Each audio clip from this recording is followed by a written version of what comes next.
Cockroach जनता party सर्वोच्च न्यायालयाचे सरन्यायाधीश सूर्यकांत यांच्या एका वक्तव्यानंतर स्थापन झालेली देशाची देशव्यापी चळवळ बघता बघता ही चळवळ सोशल मीडियावरती प्रचंड व्हायरल झाली.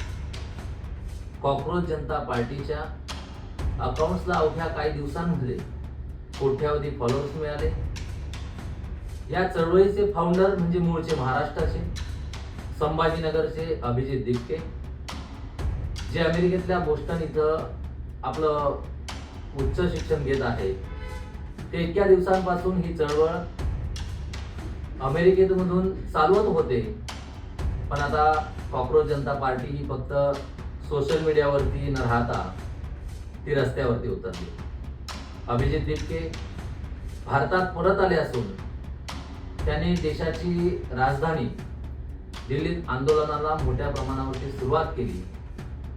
शनिवार दिनांक 6 जूनच्या दिवशी हे आंदोलन सुरू झालं. आंदोलकांची सगळ्यात मोठी मागणी ती म्हणजे देशाचे शिक्षण मंत्री धर्मेंद्र प्रधान यांचा राजीनामा. या मागणीसाठी शनिवारी सकाळपासून दिल्लीच्या जंतर मंतरवरती हजारो लोक जमायला सुरुवात झाली आणि बघता बघता यासोबत अनेक सेलिब्रिटींनी सुद्धा या आंदोलनाला आपला पाठिंबा दिला.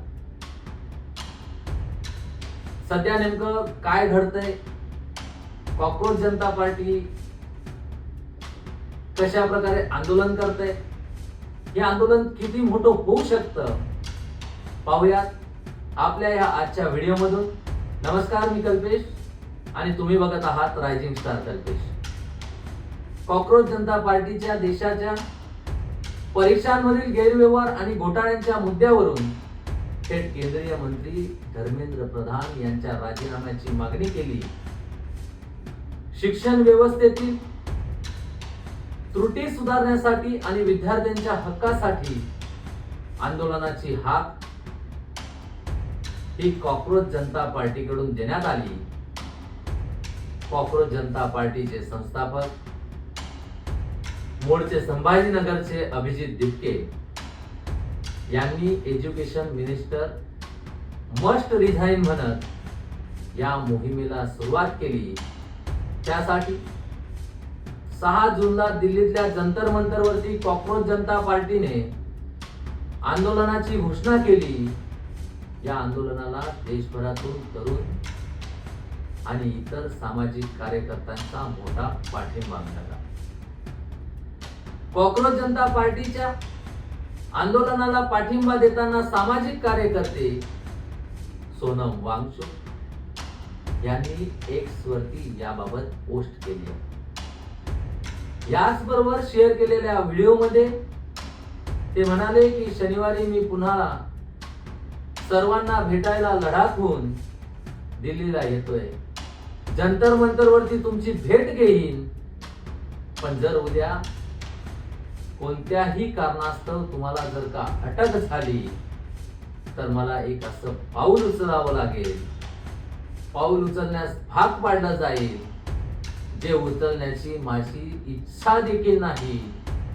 जर कोणती अटक झाली तर मी यावेळी 6 आठवड्यांसाठी म्हणजेच तब्बल 42 दिवसांसाठी उपोषणावरती जाईन.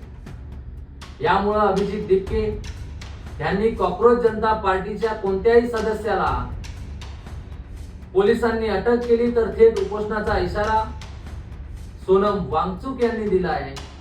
यासोबत सामाजिक कार्यकर्त्या अंजली दमानिया यांनी सुद्धा या आंदोलनाला आपला पाठिंबा दिला. त्या जंतर मंतरवरती दाखल झाल्या आहेत. मुख्य म्हणजे 6 जूनच्या या आंदोलनासाठी स्वतः अभिजित दिपके हे सुद्धा अमेरिकेतून भारतात येणार असल्याचं हे आंदोलन मोठं होण्याची चर्चा व्हायरल झाली, चर्चा व्हायला लागली. दिपके यांनी ट्विट करून आपण भारतात येत असल्याचं जाहीर केलं. माझं भविष्य संविधानाच्या हाती सोपवलंय, जय भीम असं ट्विट सुद्धा त्यांनी केलं. ठरवल्याप्रमाणे अभिजित दिपके 6 जूनच्या सकाळी 7:30 वाजता दिल्लीच्या विमानतळावरती दाखल झाले. यावेळी डॉक्टर बाबासाहेब आंबेडकरांचा आत्मचरित्र दाखवत दिपके विमानतळामधून बाहेर आले. मुख्य म्हणजे दिपके भारतात येईपर्यंत जंतर मंतरवरच्या कॉक्रोच जनता पार्टीच्या आंदोलनाला दिल्ली पोलिसांनी परवानगी दिली नव्हती. त्यामुळं आधी कॉक्रोच जनता पार्टीकडून आंदोलकांना पार्लमेंटरी स्ट्रीट पोलीस स्टेशनवरती जमण्याचं आव्हान करण्यात आलं होतं. दिल्ली विमानतळावर अभिजित दिपके सुद्धा आंदोलनाच्या परवानगीसाठी संसद मार्ग पोलीस स्टेशनच्या दिशेने निघाले. परंतु दिपके भारतात आल्यानंतर दिल्ली पोलिसांकडून कॉक्रोच जनता पार्टीच्या आंदोलनाला परवानगी देण्यात आली. हे कॉक्रोच जनता पार्टी आणि अभिजित दिपके यांचं सर्वात मोठं यश असल्याचं सांगितलं जाऊ लागलं. सकाळी 10 ते संध्याकाळी 5 यावेळेत सीजेपीच्या आंदोलकांना जंतर मंतरवरती आंदोलनासाठी परवानगी देण्यात आली आहे. याबद्दलची माहिती स्वतः दिपके यांनी ट्विट करून आपल्या ट्विटरवरती दिली आणि सगळ्या आंदोलकांना जंतर मंतरवरती जमण्याचं आवाहन केलं. त्यासोबत येताना एखादं पुस्तक आणि आपला तिरंगा घ्यायला विसरू नका. पोलिसांसाठी सहानुभूती आणि कृतज्ञता व्यक्त करण्यासाठी त्यांना एखादं फूल द्या. आपल्याला ही चळवळ प्रेम आणि शांततेच्या मार्गाने पुढे न्यायची आहे असं आव्हान सुद्धा दिपके यांनी आंदोलकांना केलं.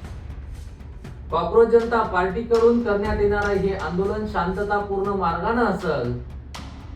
यात कुठलीही देश विघातक कृत्य होणार नाही याची काळजी घेण्याचं आव्हान सुद्धा दिपके यांनी तसंच सीजेपीच्या प्रवक्त्यांनी केलंय.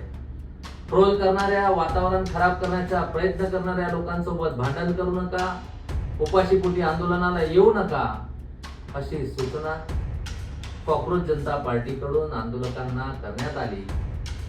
दरम्यान शिक्षण मंत्री धर्मेंद्र प्रधान यांच्या राजीनाम्याच्या मागणीसाठी शनिवारी सकाळपासूनच हजारो तरुण हे जंतर मंतरवरती दाखल व्हायला सुरुवात झाली.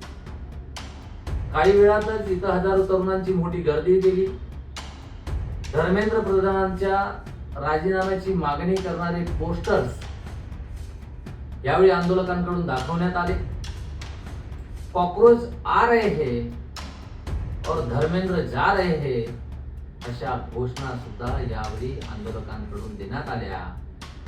शिक्षण मंत्र्यांना आम्ही निवडून पाठवलंय, आमच्या टॅक्स मधून त्यांना पगार मिळतोय, परंतु त्यांच्या शासन काळात आज करोडो तरुणांचं भविष्य हे अंधारात आहे असंही कॉक्रोच जनता पार्टीच्या आंदोलनात सहभागी झालेल्या आंदोलनकर्त्यांकडून सांगण्यात आलं. जंतर मंतरवर आयोजित केलेल्या आंदोलनाच्या पार्श्वभूमीवरती कॉक्रोच जनता पार्टीच्या डिजिटल आघाडीचे प्रवक्ते आशुतोष रांका यांनी हा भारतीय राजकारणातील एक ऐतिहासिक दिवस ठरेल अशी आशा या संघटनेला असल्याचं सांगितलं.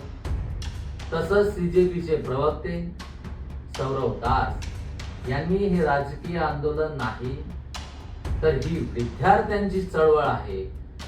शिक्षण मंत्री धर्मेंद्र प्रधान यांनी आपला पदाचा राजीनामा द्यावा एवढीच आमची मागणी आहे असल्याचं स्पष्ट केलं. आंदोलनात कोणतीही चुकीचा प्रकार घडू नये म्हणून दिल्ली पोलिसांकडून मोठा पोलीस बंदोबस्त तैनात करण्यात आला आहे.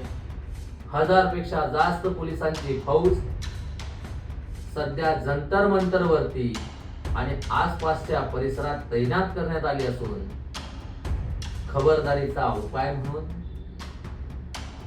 पंतप्रधान नरेंद्र मोदी गृहमंत्री अमित शहा आणि केंद्रीय शिक्षण मंत्री धर्मेंद्र प्रधान यांच्या निवासस्थानाबाहेर सुरक्षा व्यवस्था अत्यंत करण्यात आली. जंतर मंतरवर जाणाऱ्या प्रमुख रस्त्यांवर पोलिसांनी बॅरिकेडिंग केली असून वाहनांची कसून तपासणी केल्यानंतरच त्यांना पुढे सोडलं जातंय. दरम्यान कॉक्रोच जनता पार्टीचे संस्थापक अभिजित दिपके हे मूळचे संभाजीनगरचे आहेत. त्यांच्या कुटुंबियांनी आपलं संभाजीनगरचं घर सोडल्याची माहिती सुद्धा माध्यमांकडून देण्यात आली. अभिजित यांचे वडील भगवानराव दिपके यांनी प्रसार माध्यमांशी बोलताना स्पष्ट केलं की स्थलांतर कोणत्याही थेट धमकीमुळे करण्यात आलं नसून फक्त वाढत्या जनक्षोभाचा आणि प्रसिद्धीचा विचार करून सुरक्षिततेच्या दृष्टिकोनातून घेतलेला हा एक कौटुंबिक निर्णय आहे. सुरुवातीला आपण आपल्या मुलाला या आंदोलनापासून परावृत्त करण्याचा प्रयत्न केला होता, परंतु त्याच्या दृढ निर्णयापुढे शेवटी आपल्याला माघार घ्यावी लागली, असंही भगवानराव दिपके यांनी माध्यमांना सांगितलंय. दुसरीकडे अभिजित यांच्या वाढत्या राजकीय आणि सामाजिक सक्रियतेमुळे त्यांच्या आई अनिता दिपके